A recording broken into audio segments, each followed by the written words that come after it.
All right, these are the homework solutions to the chapter 12 notebook problems, and that deals with thermodynamics a little bit and ideal gas law and stuff like that.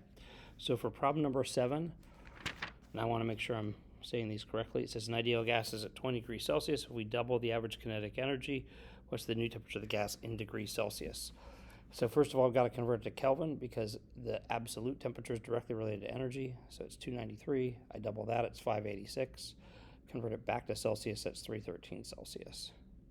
For problem 9, it says an ideal gas again at 20 degrees Celsius. Gas is cooled, reducing the thermal energy by 10%. What's the new temperature in degrees Celsius? So 293 Kelvin minus 29.3 is around 264 Kelvin. That's negative 9 degrees Celsius. Problem 14, when you stifle a sneeze, you can damage delicate tissues. So it says that the pressure inside, I don't know, it doesn't say where. I guess on the eardrum, up to 45 kilopascals. And it gives the diameter of the eardrum at 8.4 millimeters. So the question is then, what's the force? So if I think about this,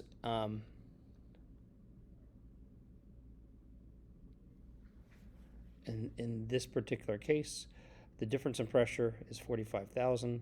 So therefore, we're looking at the net force, right?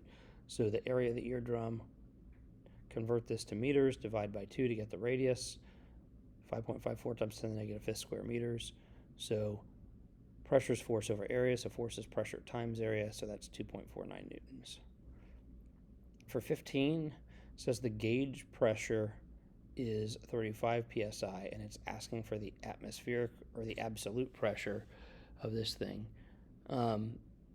Assuming you're at sea level, well, that's 14.7 psi according to the book. So 49.7 psi is the absolute pressure. That's pounds per square inch, by the way.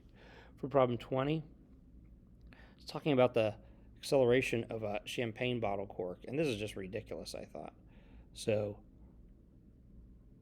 it says the inside atmosphere is 6 atmosphere, or the inside pressure is 6 atmospheres, outside is 1, so the difference in pressure is 5, multiplied by 5, or by 101,000 pascals per atmosphere, I get 505,000 pascals.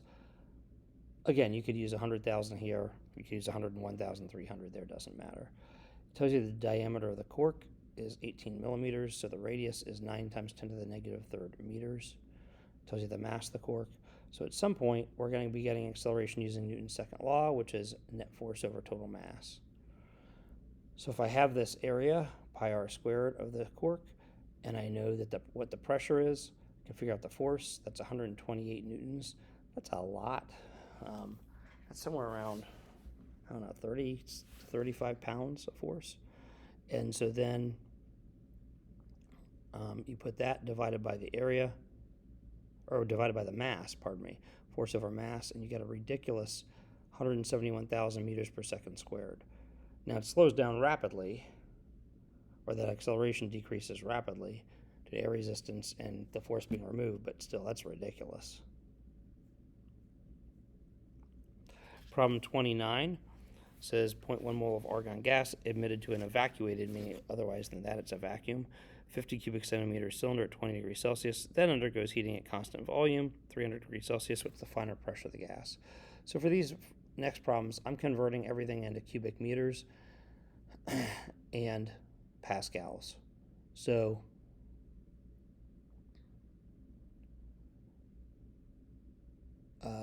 in this particular case, then, I end up getting, in Kelvin, by the way. So I'm looking at P nRT over V. This is the conversion to cubic meters, by the way.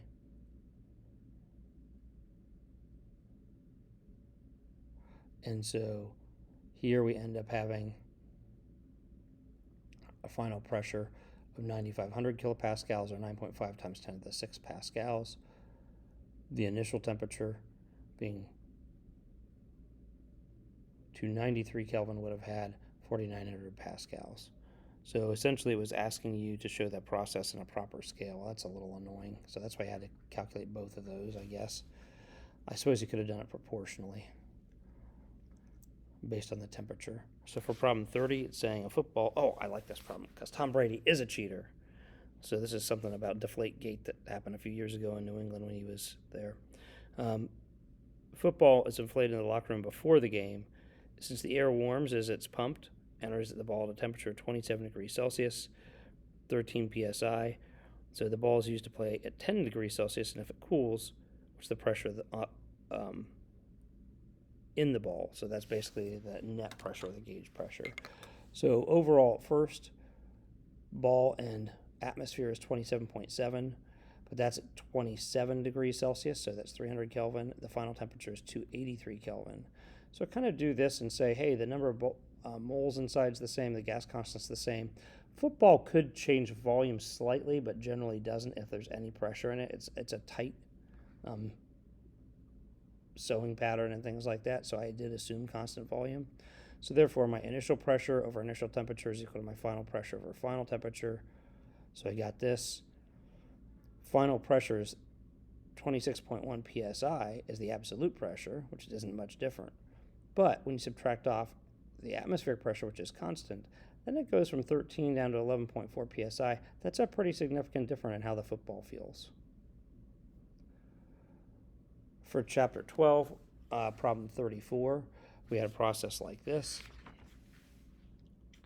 It said it was hyperbolic, so that's an isothermal process. Part B, initial and final temperatures. Well, you only need to find one of them because if it's isothermal, the temperature is the same. So to do that, I need to get the volume first and convert this to pascals. So I initially had forgotten to convert that pressure to pascals. So I did it here using the volume, got around 910 Kelvin, same temperature all along the way. Part C is asking, then what's the final volume? You could have probably done that proportionally and realized that the final volume is going to be 3 times as much if the pressure is 1/3 as much. For problem 35, this is an isobaric process because it's constant pressure. Gas with an initial temperature of 900 degrees Celsius. So that's 1173 Kelvin. And it goes from 300 cubic centimeters to 100 cubic centimeter. So if it shrinks by a factor of 3, that means the absolute temperature would be 1/3 as much, so 391 Kelvin, or you could say 118 Celsius if you subtract that off 273. For the next part, where you're finding how many moles of gas are there, you pick any point and use your PV equals nRT and rearrange. You just need to use standard units. So again, from what I did up here, I recognize that the conversion between cubic centimeters and cubic meters, so this is 3 times 10 to the negative 4th cubic meters, was at 303,000 pascals. So I get 0.093 moles. 36 and 73. So 36 is essentially saying how much work is done on the gas in the process shown. So since this is shrinking, we will look at the entire area underneath here. It's the work done on the gas. So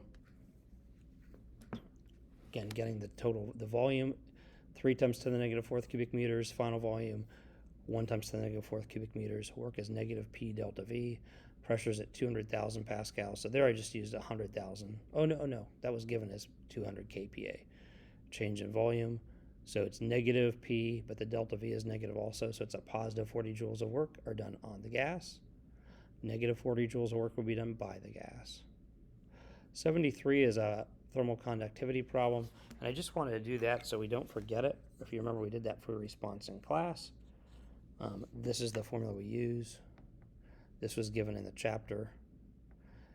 Since we're looking at intervals for delta T, it really doesn't matter if it's in Kelvin or Celsius or degrees Celsius, since 1 degree Celsius as an interval equals 1 Kelvin. So that's 830 joules per second, and I have a smudge. So hopefully those were things you were able to work through. Thank you.